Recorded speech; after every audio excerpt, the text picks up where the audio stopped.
हरे कृष्ण। आप सभी भक्तजनों का दिन शुभ और मंगलमय हो। भगवान भोलेनाथ की कृपा आप सभी भक्तजनों पर सदा बनी रहे। आज हम अपनी कथा के माध्यम से आप सबको श्रावण मास की कथा का अध्याय 2 सुनाएंगे। तो चलिए कथा का आरंभ करते हैं।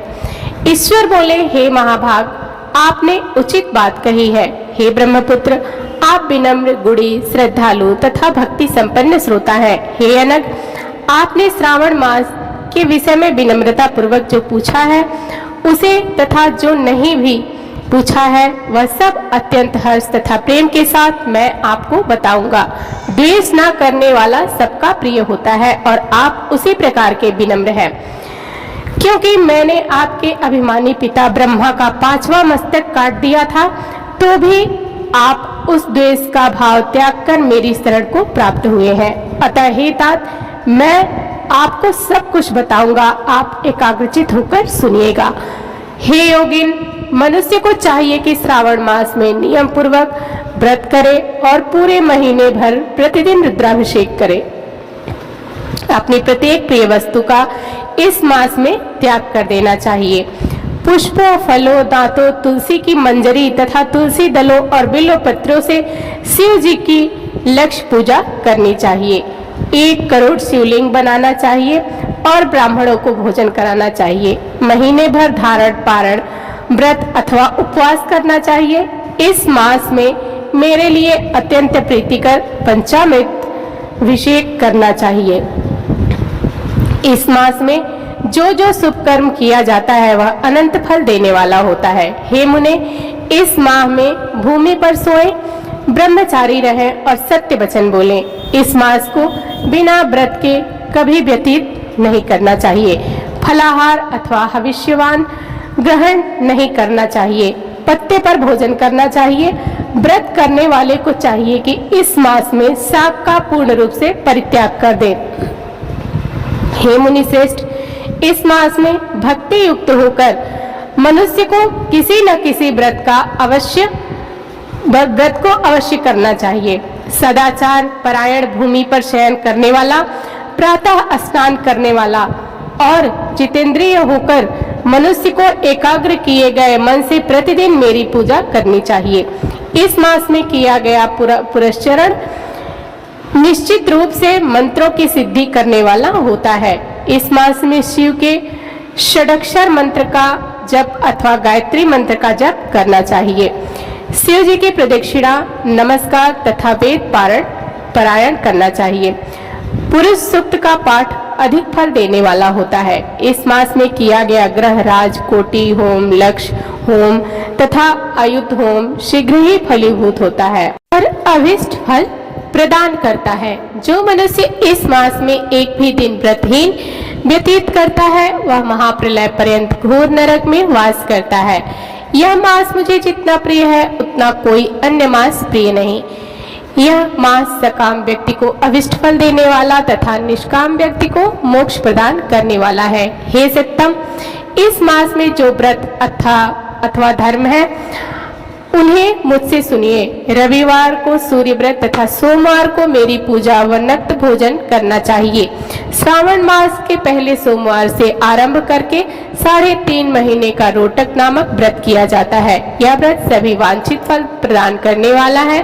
मंगलवार को मंगल गौरी का व्रत, बुधवार को व बृहस्पतिवार के दिन इन दोनों वारों का व्रत, शुक्रवार को जीवंती का व्रत और शनिवार को हनुमान तथा नरसिंह का व्रत करना बताया गया है।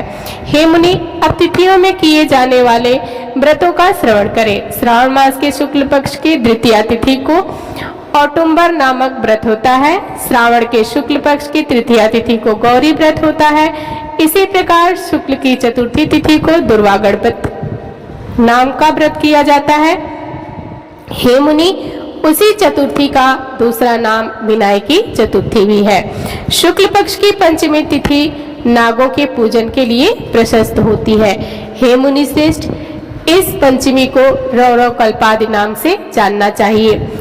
षष्ठी तिथि को सुपोदन व्रत और सप्तमी तिथि को शीतला व्रत होता है। अष्टमी अथवा चतुर्दशी तिथि को देवी का पवित्रारोपण व्रत होता है। इस माह में शुक्ल तथा कृष्ण पक्ष की दोनों नवमी तिथियों को नक्त व्रत करना बताया गया है। शुक्ल पक्ष की 10वीं तिथि को आशा नामक व्रत होता है और इस मास में दोनों पक्षों में दोनों एकादशी तिथियों का व्रत, इस व्रत की कुछ और विशेषता मानी गई है। श्रावण मास के शुक्ल पक्ष की द्वादशी तिथि को श्री विष्णु का पवित्रारोपण व्रत बताया गया है।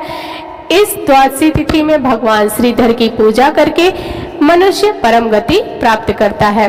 उत्सर्जन, उपाकर्म, सभादीप, सभा के उपाकर्म, इसके बाद रक्षाबंधन, पुनः श्रवणाकर्म, सर्प बलि और हैग्रीव का अवतार, ये 7 कर्म पूर्णमासी तिथि के कार्य हेतु बताए गए हैं। श्रवण मास के कृष्ण पक्ष में चतुर्थी तिथि को संकष्टी चतुर्थी व्रत कहा गया है और श्रावण मास के कृष्ण पक्ष की पंचमी तिथि के दिन मानव कल्पादि नामक व्रत को जानना चाहिए।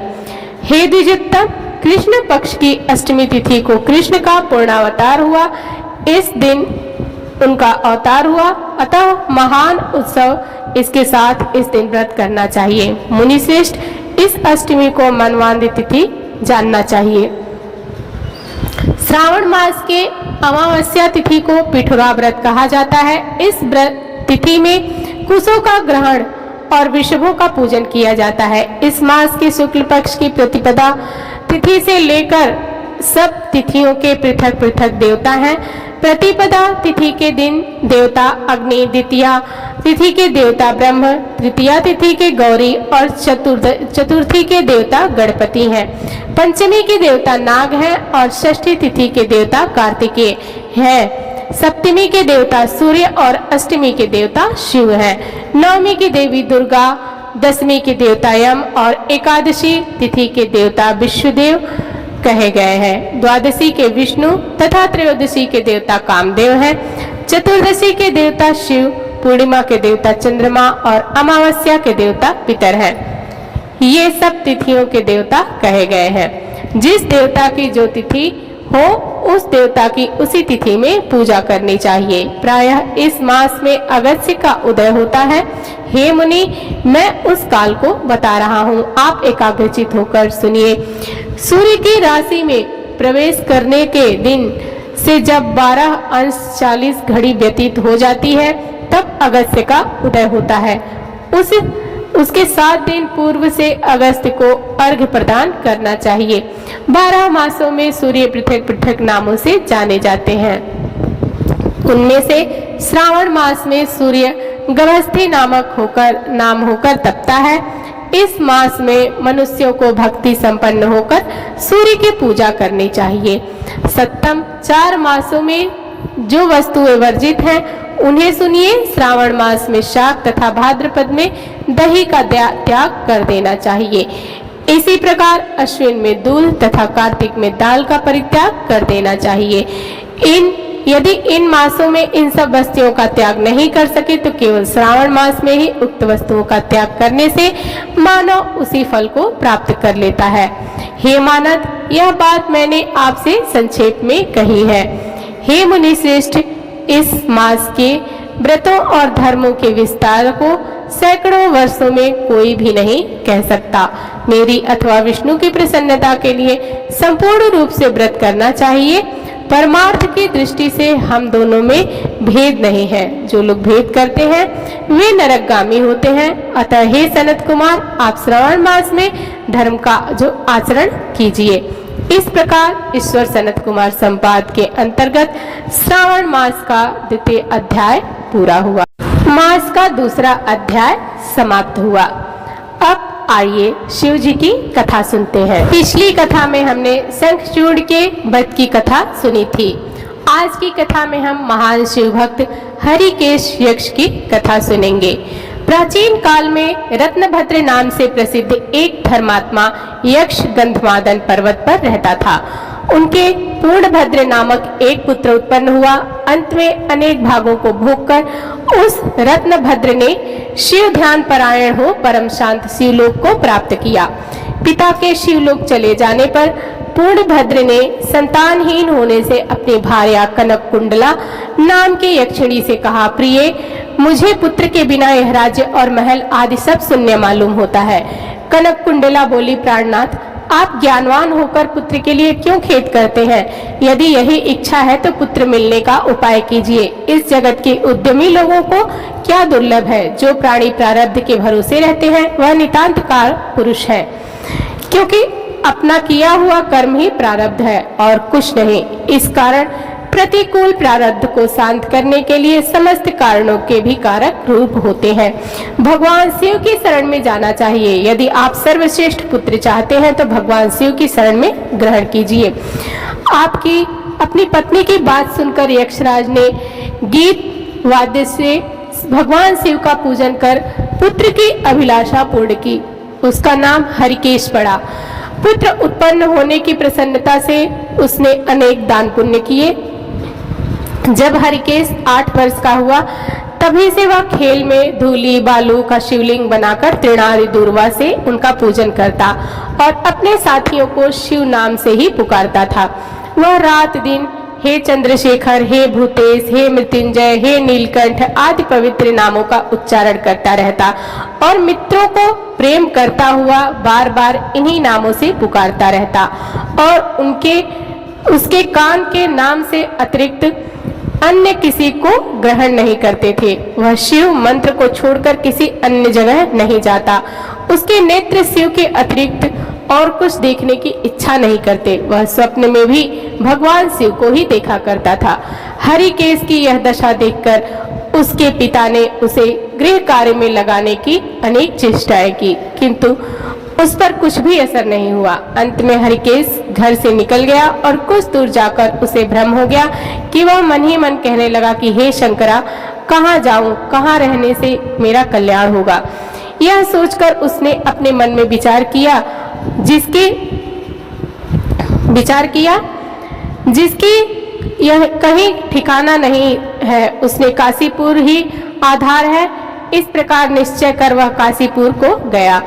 जिस अभिमुक्त क्षेत्र में पंच भौतिक देह त्याग कर प्राणों का शिव की प्रसन्नता से फिर देह से संबंध नहीं रहता, उस आनंद वन में जाकर तप करने लगा। कुछ समय बाद भगवान शिव ने पार्वती को अपना विहार वन दिखाया। वह अनेक सुगंध युक्त पल्लवों से शोभित था। शिव बोले, हे देवी, जैसे तुम मुझको बहुत प्रिय हो वैसे ही यह आनंद वन भी मुझे परम प्रिय है। मेरे अनुग्रह से इस आनंद वन में मरे हुए को जन्म मरण का बंधन नहीं होता, अर्थात वह फिर संसार में जन्म नहीं लेता। पुण्यात्मा के कर्म बीज विश्वनाथ की प्रज्वलित अग्नि में जल जाते हैं, उसी से फिर वे गर्भाशय में नहीं आते। काशीवास लोगों के देहांत समय में ही मैं तारक ब्रह्म ज्ञान का उपदेश देता हूँ, जिससे वे उसी क्षण मुक्त हो जाते हैं। कलयुग में विश्वनाथ देव का दर्शन, पूजन, काशीपुर, भागीरथ, गंगा आदि का सेवन तथा सत्पात्र को दान विशेष फलदायक होता है। हे देवी, काशीवासी सदा मुझ में ही बसते हैं, इसमें मैं उनको अंत में संसार सागर से पार कर देता हूँ, यह मेरी प्रतिज्ञा है। इस तरह से वार्तालाप करते करते भगवान शिव उस स्थान पर गए जहाँ हरिकेश समाधि लगाए बैठा था। उसको देखकर पार्वती ने कहा, भगवान, यह आपका तपस्वी भक्त है। इस असमाधिस्थ भक्त को वर देकर इसका मनोरथ पूर्ण कीजिए। इसका चित्त केवल आप में ही लगा है और इसका जीवन भी आपके ही अधीन है। पार्वती की बात सुनकर भगवान शिव उसके पास गए और उन्होंने समाधि में स्थित उस हरिकेश को अपने हाथ से स्पर्श किया। दया सिंधु का स्पर्श पाकर उस यक्ष ने आंखें खोलकर अपने सम्मुख प्रत्यक्ष अपने अभिष्ट को देखा। गदगद स्वर में यक्ष ने कहा कि हे शंभो, हे पार्वती पते, हे शंकर, आपकी जय हो।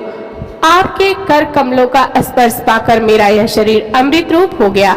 इस प्रकार प्रिय वचन सुनकर भगवान शिव बोले, हे यक्ष, तुम इसी क्षण मेरे वर से, मेरे क्षेत्र से दंडनायक हो जाओ। आज से तुम दुष्टों के दंडदायक हो और पुण्यवानों के सहायक बनो। दंडापड़ी नाम से विख्यात होकर सब उद्भ्रष्ट गणों का नियंत्रण करो। मनुष्यों में सत्य अर्थ नाम वाले संभ्रम से उद्भ्रम ये दोनों गण तथा सदा तुम्हारे साथ रहेंगे। तुम काशी जनों में अन्नदाता, प्राणदाता, ज्ञानदाता हो और मेरे मुख से निकले तारक मंत्र के उपदेश से मोक्षदाता होकर नियमित रूप से काशी में निवास करो। भगवान शिव की कृपा से हरिकेश यक्ष काशी के दंडपाणी के रूप में स्थित हो गया और भक्तों के कल्याण में लग गया। तो आज की कथा यहीं पर समाप्त होती है। कथा आपको कैसी लगी हमारे चैनल में कमेंट बॉक्स करके जरूर बताइएगा। हमारे चैनल को सब्सक्राइब, वीडियो को लाइक करना ना भूलिएगा। मिलते हैं अगले महात्म्य के साथ, तब तक के लिए धन्यवाद।